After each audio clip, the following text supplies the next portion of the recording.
Drag me, you're not gonna back me up. Last time on Janice Starts Over. So I took out my braids after keeping them in for 4 months. It actually started to lock and I was ready for a new look. But the problem was I have a bald spot in the front of my head and I'm trying to get extensions / tracks.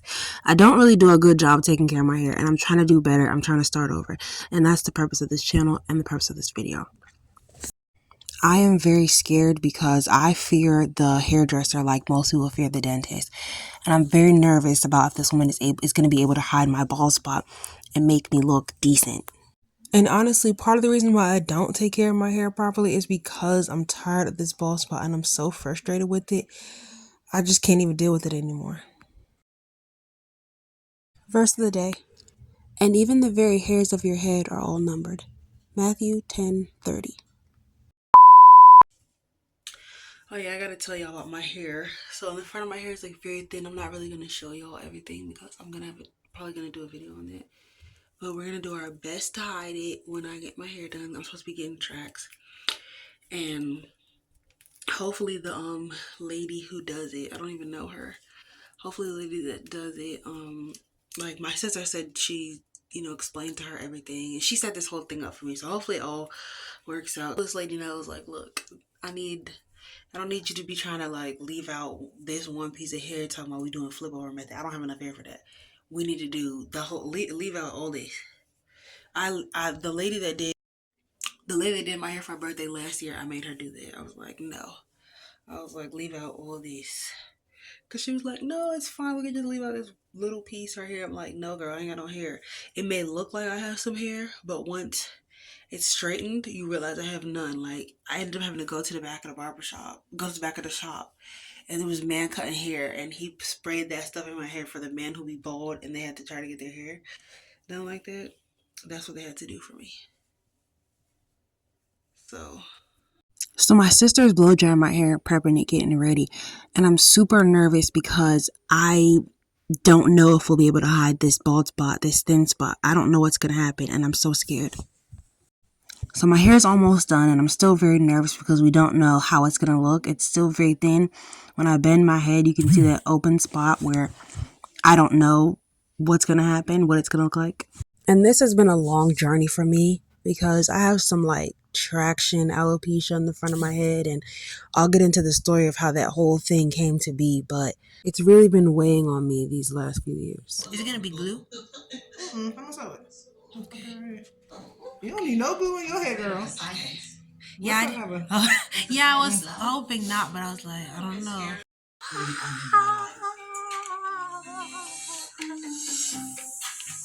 I'm just doing my thumbnail. So I'm just doing my thumbnail. I'm hiding it well, but I'm actually really nervous about what it's going to look like in that open space. All right, Jesus, keep me. I was saying, all right, Jesus, keep me near the cross. So this ended up being another disappointment, and you can really see it on my face. Somewhere along the lines, I think our wires got crossed about what I wanted and what she was going to do and what was even possible for my hair. So I know I said I wanted the crown left out, but I don't think that was the right decision. After about 2 braids being put in my head, I asked if she could just do like whatever flip over method she had in mind, but she said that it could work out, so I trusted her, and this was the result. She gelled it back to my head, and it was painful because there was a burn there during the hot comb process or the flat iron process, and ultimately I was really, really disappointed with my results. I honestly feel like I shouldn't have even done it. I should have known better than to try to get extensions while I had alopecia, and the stylist was fine, but the install just didn't work for me. When I saw it in the mirror, I felt exposed, like my thin spot was way more noticeable and not less. I would have to probably wear a headband to cover that, and it just didn't feel right. It didn't look good, and I realized that this just wasn't the right method for my hair, which was disappointing because this is something that I've been self-conscious about for a long time and trying to find ways to hide, just trying to feel and look normal for a person my age. Most women my age don't have to worry about thinning in the front of their head and alopecia unless they've had a child or unless, it's so severe that it's all over. But for me, mine's was just in the most obvious spot and it was hard to hide. You do see a bit of disappointment and anger in my face while I'm talking because this was just my initial reaction, just talking about my experience. But overall, I know that it was a bad move for me to even try. But I thought I should, I wanted to look nice. I wanted to look beautiful for my birthday. I had gotten in the car accident and I just wanted something to go right. I wanted to be able to get my hair done. Instead, I had to put a lot of money into fixing my car, and my sister ended up paying for my hair to be done by a girl that she knew. And I didn't have the means to go anywhere else and, travel around to find the right hairdresser. So I just had to go with what I could. But I was frustrated. I was upset. I can't lie. I was hurt. I was ashamed. I was embarrassed for how I look and for even trying with this experience again after last year when, some of my students asked me like, Miss Taylor, are you bald or what's going on with your hair? And I don't know why I thought this time would be different. It wasn't. I tried to be okay with it. I tried to hype myself up, but I couldn't shake the feeling of disappointment. I even tried to save it. But it wasn't just about the style. It was about the fact that I thought this would fix how I felt with my hair, and it didn't. So I don't have some big takeaway or lesson right now. I'm not here to tell you to love yourself anyway or that this made me stronger, but maybe I'll feel that way later. But today I'm just sitting with what is. And I'm still learning to accept this part of myself. So if you've ever felt disappointed after trying to do something nice for yourself, or if you've ever stared in the mirror and wished that something was different, you're not alone, and this is for you.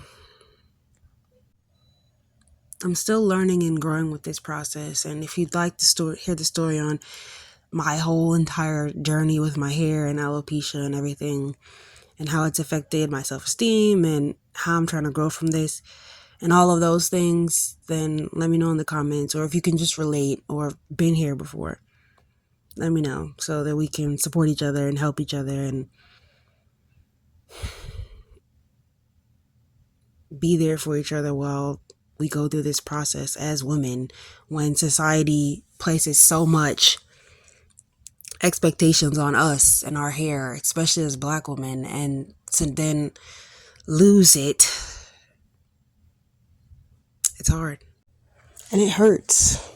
And it leaves you feeling self-conscious and messes with your self-esteem and every part of who you are as a Black woman in your Black experience with your hair, getting your hair done, going to the hairdresser, learning to love your natural hair, all for you to lose it and not really know what to do at that point. Especially with a person like me who had to struggle to learn to love their hair and how to take care of it. And now I just feel like I don't know what to do next. The hardest part for me in this process, or one of the hardest parts for me, has been not being believed by other people when I tell them how badly this thin spot or bald spot shows up once my hair is straightened. When it's blow dried, sometimes it's easier to hide and you can't really see it. But when it's straightened, it's right there in your face. And nobody ever believes me. Nobody ever hears me. Nobody ever sees how much this hurts me or listens. And it makes me sometimes feel like maybe it's not that bad, or people can't really see it, or it's not that noticeable until I go out in public and they're like, oh, wow, yeah, I can see it now. It does look bad. Oh, yeah, you were right. And by then, it's already too late because I'm already out in public. And every stylist acts like they're the miracle worker. They're the one. I'm going to look different. I'm going to look better. They're going to get me right. They're going to get me together. And every time, it's the same thing. Every time.